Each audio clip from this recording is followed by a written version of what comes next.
बच्चों आप लोगों ने इतना पढ़ा, इस पर एक एग्जाम्पल, एक क्वेश्चन आपको दे रहा हूँ। इस क्वेश्चन को भी आप लोग घर से बना कर लेके आएंगे, होमवर्क के रूप में नोट डाउन कीजिए कि संख्याओं 4 के पावर n पर विचार कीजिए, जहां n एक प्राकृत संख्या है, और जांच कीजिए क्या n का कोई ऐसा मान है जिसके लिए 4 के पावर n अंक शून्य पर समाप्त होगा। कोई भी एक ऐसी वैल्यू जिसको हम 4 के ऊपर रखें, ठीक है, तो क्या हमारा उसका वैल्यू जो होगा लास्ट में, वो वैल्यू जो आएगी वो शून्य पे आएगी, खत्म होगी क्या, कोई लास्ट यूनिट डिजिट जो है हमारा वो शून्य होगा क्या। इस बात को आपको सॉल्व कर कर लाना है और इसे आप सॉल्व करेंगे। बस सोचेंगे, बस सिंपल आपको दिमाग लगाना है, सोचना है कि 4 के पावर n है, ठीक है ना, और एंड कहाँ होना चाहिए, 0 के ऊपर, लास्ट डिजिट हमारा 0 होना चाहिए। क्या ऐसा पॉसिबल है, हाँ या ना। इसे अपने उत्तर पुस्तिका में आप लोग घर से बनाकर लेकर आए। बच्चों अब जो हम पढ़ने जा रहे हैं कि हमें सिद्ध करना है कि √2 जो है अपरिमेय संख्या है, ये हमें सिद्ध करना है। और इस बात का आप ध्यान रखिएगा कि आपके बोर्ड के एग्जाम में भी डायरेक्ट क्वेश्चन पूछे जाते हैं कि प्रूव कीजिए, सिद्ध कीजिए कि √2 एक अपरिमेय संख्या है। तो इसे हम एक कॉन्ट्राडिक्शन से इसे सॉल्व करेंगे। कॉन्ट्राडिक्शन में क्या होता है कि सबसे पहले जो हमें प्रूव करना है उससे जस्ट अपोजिट हम मानते हैं कि ऐसा होता है, और उसे हम लास्ट में जाके अपने आप को गलत साबित करते हैं, जिससे कि ये प्रूफ हो जाता है कि जो गिवन क्वेश्चन है वो सही है। तो कॉन्ट्राडिक्शन से सिद्ध करने के लिए सबसे पहले हम क्या मानेंगे कि माना कि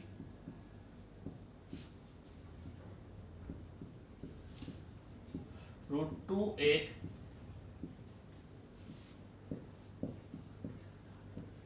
परिमेय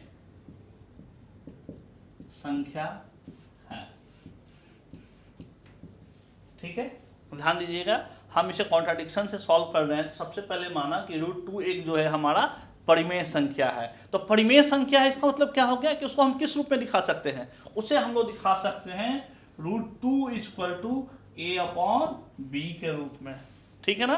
क्योंकि हम जानते हैं किसी भी परिमेय रेशनल नंबर को हम p/q के फॉर्म में a/b के रूप में दिखा सकते हैं, जहां पे b ≠ 0 and a and b जो है हमारा, a और b जो है हमारा वो क्या है, सहभाज्य संख्या है। बात ध्यान दीजिएगा बच्चों, सहभाज्य संख्या। सहभाज्य संख्या क्या होता है, सहभाज्य संख्या एक ऐसे नंबर को कहते हैं जिसका कि फैक्टर 1 के अलावा कोई और ना हो, हाईएस्ट कॉमन फैक्टर, फैक्टर नहीं हाईएस्ट कॉमन फैक्टर, a और b का हाईएस्ट कॉमन फैक्टर 1 होना चाहिए, इसके अलावा कोई भी इसका फैक्टर नहीं होना चाहिए। ऐसे नंबर को हम लोग सहभाज्य संख्या कहते हैं।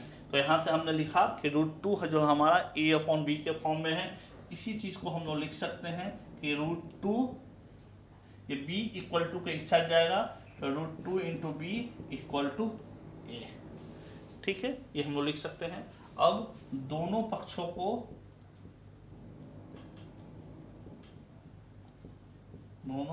को वर्ग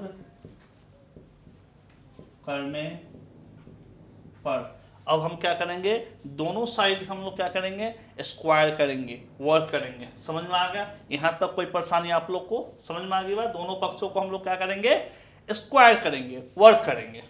दोनों पक्षों को वर्क करने पे, स्क्वायर करने पे, तो दोनों पक्षों का हमने स्क्वायर निकाला, ठीक है। तो √2 का स्क्वायर करेंगे तो 2b² = a², ये आएगा, ठीक है। √2 का स्क्वायर क्या होता है, 2 होता है, तो 2ba² और a², अतः 2a² को विभाजित करेगा।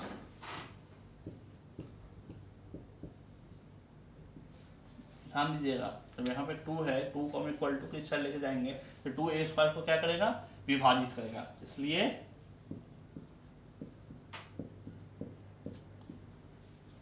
2a को भी विभाजित करेगा,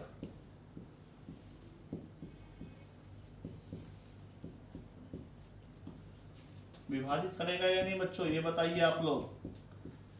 जो 2a² को विभाजित कर रहा है तो 2a को नहीं विभाजित करेगा। सोच के देखिए, देखिए सिंपल सा एक एग्जांपल लेते छोटा सा, आपको अगर समझ में दिक्कत हो रही है।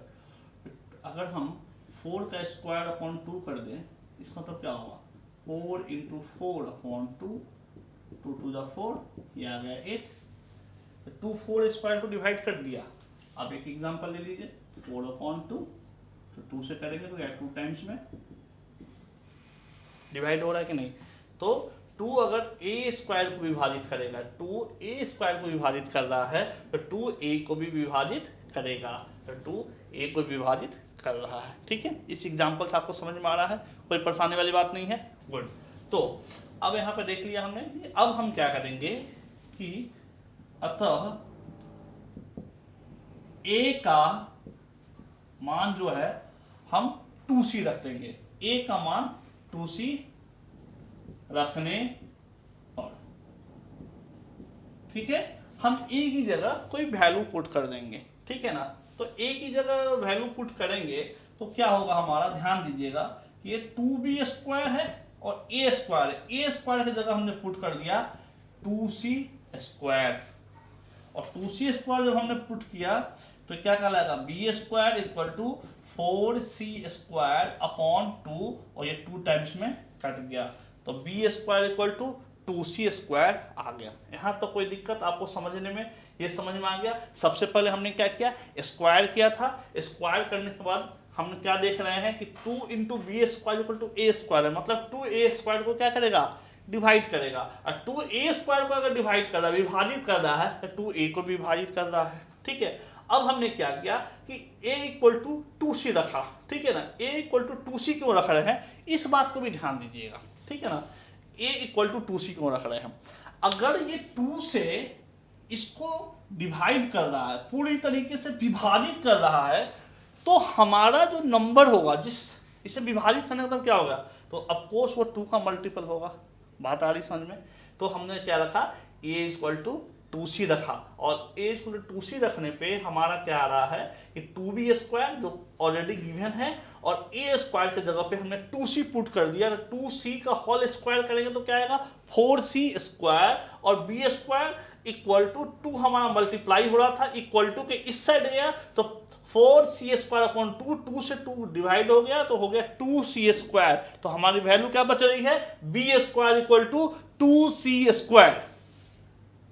ठीक है, तो हमने क्या किया कि देखा हमने, तो हमारा बच रहा है b² = 2c²। अतः यहां से हम लोग कह सकते हैं 2 जो है b² को विभाजित करेगा। क्लियर, आप लोग को समझ में आ गया। 2 जो है b² को विभाजित करेगा। ठीक है, अगर 2 b² को विभाजित कर रहा है, मतलब कि 2, इसलिए हम लोग कह सकते हैं कि 2b को भी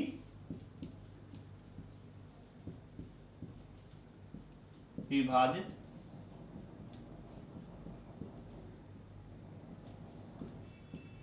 करेगा। बच्चों हमने क्या देखा, हमने ये देखा कि 2b को विभाजित कर रहा है, और इससे पहले स्टेप में हमने देखा है कि 2a को विभाजित कर रहा है। और हमने क्या माना था कि हमारा जो √2 है वो a/b के फॉर्म में है, और a/b का जो हाईएस्ट कॉमन फैक्टर है वो 1 है।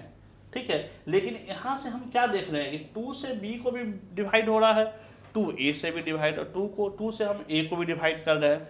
इसका मतलब a और b का हाईएस्ट कॉमन फैक्टर 1 नहीं 2 है।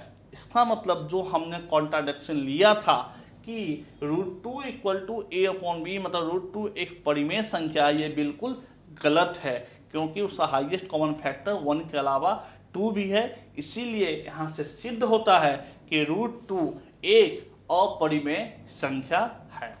ठीक है बच्चों, ये समझ में